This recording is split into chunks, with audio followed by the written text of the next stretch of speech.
नमस्कार दोस्तों, आप सभी का स्वागत है आपके अपने YouTube channel Ashok online education पर।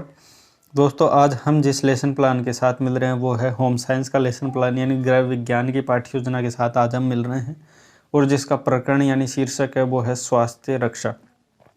तो आज हम स्वास्थ्य रक्षा नामक पाठ्य योजना के साथ मिल रहे हैं। तो दोस्तों, आपने बिना कहे चैनल को सब्सक्राइब कर दिया होगा और वीडियो को लाइक कमेंट शेयर आप करते रहिएगा, क्योंकि आपके लिए इतनी मेहनत करते हैं तो आप इतना सा तो कर ही सकते हैं। तो दोस्तों, सबसे पहले हम बात करते हैं कुछ सामान्य उद्देश्य की। देखिए, हम जब पाठ्य योजना बनाते हैं तो सबसे पहले सामान्य उद्देश्यों से रिलेटेड हम बात करते हैं। सबसे पहले सामान्य उद्देश्य हमारे को लिखने होते हैं और ये सामान्य उद्देश्य होते हैं हमारे विषय से संबंधित होते हैं, इतना सा आपको पता होना चाहिए। और विषय हमारा है होम साइंस यानी गृह विज्ञान, तो उससे संबंधित जो उद्देश्य होंगे वो हमारे सामान्य उद्देश्य कहे जाएंगे। जिसमें पहला देखिए, बच्चों में गृह विज्ञान विषय के प्रति रुचि उत्पन्न करना, बच्चों में स्वास्थ्य शरीर के नियमों का महत्व समझाना एवं बच्चों को गृह विज्ञान के आधार पर दैनिक जीवन से जोड़ना एवं गृह विज्ञान आधारित स्वास्थ्य संबंधित अच्छी बातों का या अच्छी आदतों का निर्माण करना। ये हो गए हमारे सामान्य उद्देश्य। उसके बाद कुछ विशिष्ट उद्देश्य। अब जो हमारे विशिष्ट उद्देश्य होते हैं वो विशिष्ट उद्देश्य हमारे प्रकरण से संबंधित होते हैं। ये ध्यान रखना, हमारा जो शीर्षक या प्रकरण है उससे संबंधित जो उद्देश्य होते हैं हमारे विशिष्ट उद्देश्य होते हैं। और दोस्तों, बिना झिझक आप कमेंट कर दिया करो। अगर आपको कहीं कोई चीज़ समझ में नहीं आती है तो आप कमेंट कर दिया करो, मैं पूर्ण रूप से उसके जवाब देने का प्रयास करूँगा। तो आप बिना सोचे समझे आप कमेंट कर दिया करो, है ना। उसके बाद देखिए, विशिष्ट उद्देश्य में पहला उद्देश्य बच्चों को स्वास्थ्य रक्षा के नियमों एवं महत्व को समझाना, स्वास्थ्य संबंधित नियमों का बच्चों में समझ प्रदान करना, स्वास्थ्य संबंधित जितने भी लक्षण हैं जो बच्चों को बताना एवं बच्चे स्वास्थ्य रक्षा से संबंधित चीज़ों को जानने में रुचि ले सकेंगे, इस प्रकार के बच्चों में योग्यता उत्पन्न करना। उसके बाद अगला बिंदु है सहायक सामग्री या शिक्षण सहायक सामग्री, क्योंकि शिक्षण में उपयोग ली जा रही है सहायक सामग्री, इसलिए शिक्षण सहायक सामग्री इनको कहते हैं।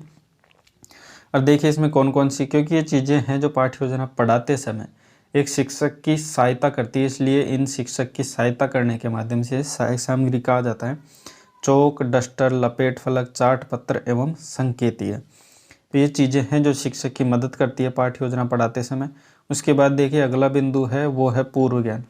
अब पूर्व ज्ञान क्या होता है कि देखिए, जब पाठ्य योजना जब शिक्षक पढ़ाता है, छात्र अध्यापक पढ़ाता है, तब बच्चों में उस विषय जो आज हम पढ़ाने जा रहे हैं उससे संबंधित कितना ज्ञान है, ये चीज़ें पहले बच्चों से जान ली जाती है और वो जानने की क्रिया को ही पूर्व ज्ञान कहा जाता है। क्योंकि बच्चे को आज हम जो नवीन ज्ञान देने जा रहे हैं वो चीज़ें जब भी समझ पाएगा जब उसको बच्चे को उससे संबंधित पूर्व ज्ञान है, क्योंकि ये जो पाठ्य योजना की प्रणाली चलती है वो पूर्व ज्ञान से नवीन ज्ञान की ओर चलती है। उसके बाद देखिए प्रस्तावना, जो कि अगला बिंदु है। प्रस्तावना में दो कॉलम निर्धारित किए जाते हैं, एक तो छात्र अध्यापक क्रिया, दूसरा छात्र क्रिया। छात्र अध्यापक क्रिया होती है वो छात्र प्रश्न पूछता है और छात्र क्रिया में उत्तर देने का बच्चा प्रयास करता है। उसके बाद देखिए पहला प्रश्न, हमें कैसा भोजन करना चाहिए, तो पौष्टिक भोजन करना चाहिए। दूसरा प्रश्न आप करेंगे, पौष्टिक भोजन करने से क्या होता है, तो शरीर या स्वास्थ्य अच्छा रहता है। तीसरा प्रश्न हम करोगे आप बच्चों से, तो शरीर को स्वच्छ बनाए रखने के लिए हमें क्या क्या करना चाहिए।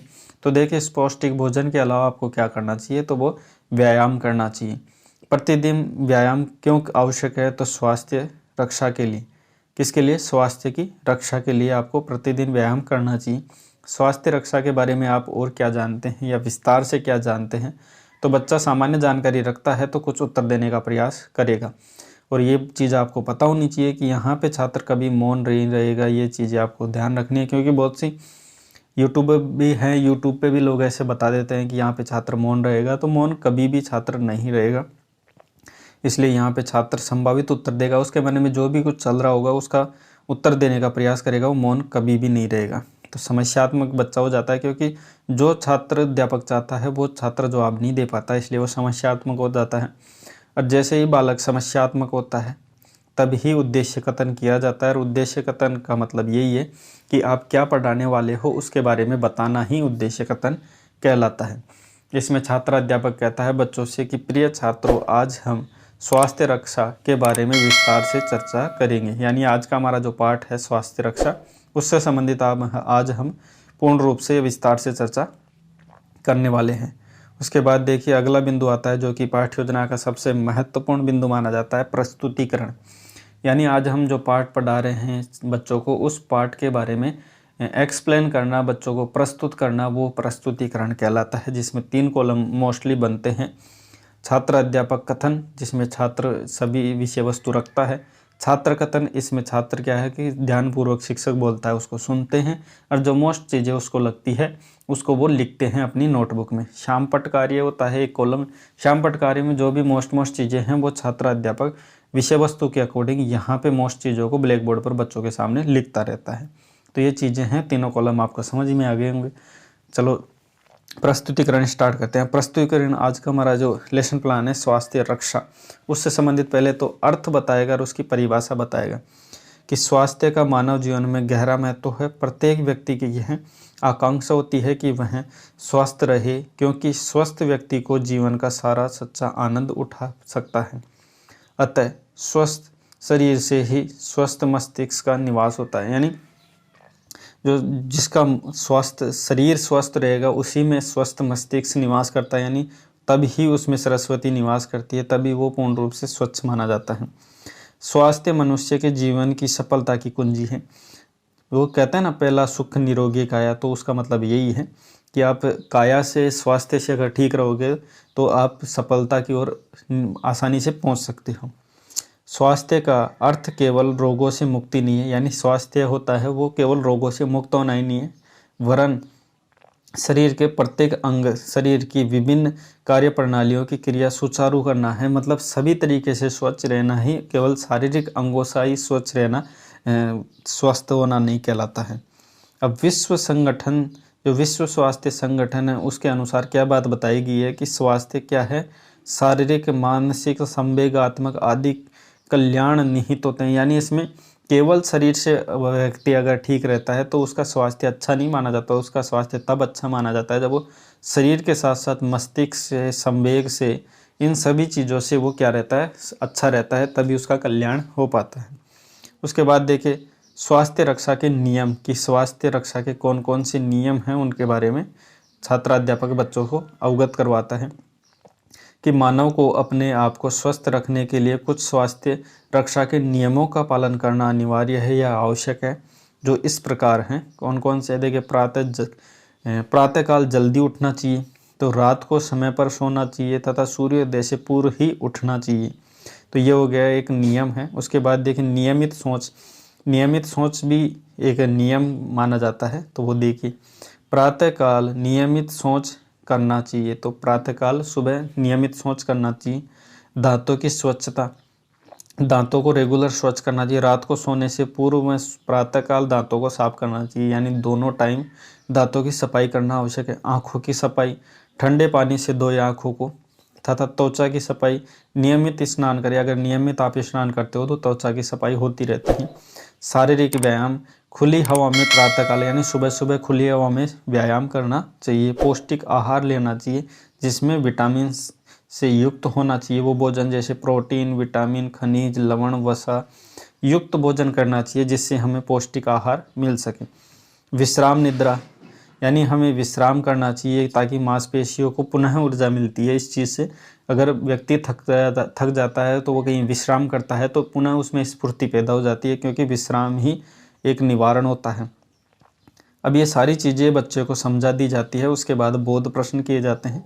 बोध प्रश्न क्या होता है कि संपूर्ण विषय वस्तु जब बच्चे को समझ में आ जाती है तो बच्चा कितना उस चीज़ को समझ पाए, ये जानने के लिए जो प्रश्न किए जाते हैं वो ही प्रश्न बोध प्रश्न कहलाते हैं, जिसे बच्चा का अभ्यास भी हो जाता है, इसलिए इसको अभ्यास प्रश्न भी हम कह सकते हैं। जिसमें पहला प्रश्न देखिए, विश्राम व निद्रा करने से क्या होता है, तो पुनः ऊर्जा उत्पन्न हो जाती है। व्यायाम कहाँ करना चाहिए, तो खुली हवा में करना चाहिए। त्वचा सफाई के लिए क्या करना चाहिए, तो नियमित स्नान करना चाहिए। उसके बाद देखिए मूल्यांकन प्रश्न, जो हमारा अगला बिंदु है। मूल्यांकन प्रश्न संपूर्ण विषय वस्तु को आधार मानकर किए जाते हैं। ये प्रश्न जितना भी अब तक स्टार्ट से एंड तक बच्चे को समझाया है उसमें से कहीं से भी प्रश्न बना के पूछ लिया जाता है, ताकि इसमें बच्चे को संपूर्ण पाठ कितना समझ में आया ये जानने के लिए मूल्यांकन प्रश्न किया जाता है, जिससे बच्चे का मूल्यांकन या आकलन हो जाता है।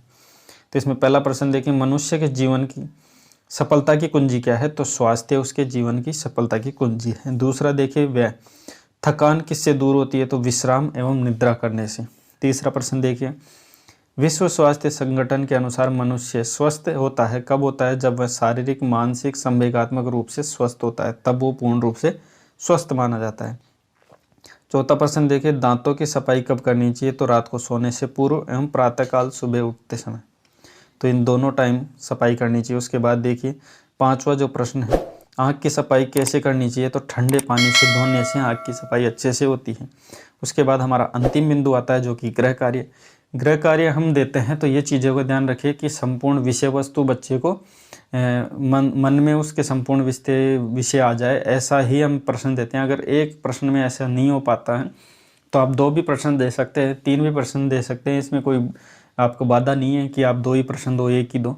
लेकिन ज़्यादातर जो प्रश्न किया जाता है वो एक प्रश्न में ही सब कुछ सम्मिलित हो जाता है। अगर एक प्रश्न में संपूर्ण विषय वस्तु आ जाती है तो आपको दूसरा प्रश्न करने की आवश्यकता नहीं है।